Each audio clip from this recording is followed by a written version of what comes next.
YouTube channel again. So guys, in this video we will see how to change all hardware IDs on your PC. So guys, for understanding the hardware IDs, first of all open your device manager by searching in the start menu and expand device categories like your display adapter. Then right click on the specific device and select the properties. Then guys, go to the detail tab in the properties in Windows and select the hardware IDs from the property drop down menu. Then observe the unique identifier listed for that device. Okay. Second thing guys is spoofing the hardware IDs manually method. This method allow you to manually update or add hardware IDs through the driver modification. Okay. In the driver manager, right click the target device and choose the update driver. Then select the browse from your computer and let me pick from the list available driver on your computer. Okay, then click have a disk and then browse to locate the modify NF file and install the driver and check the changes report hardware IDs.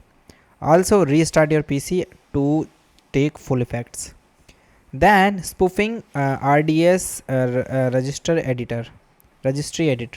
For this, open your registry editor by typing regedit in the run dialog, and the run dialog you open with window plus R.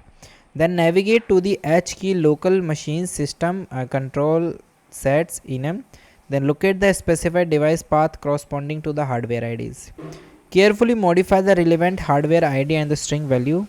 Warning: improper change can lead to system instability, and reboot your computer after any register modification. Second thing is guys, resetting device information and resetting drivers. For this, open device manager, right click the device you wish to reset and select the uninstalled device and confirm. Then check the box and delete the driver for this device if available. Then you restart the PC and Windows will attempt to reinstall the driver. Alternatively, manually install the latest version.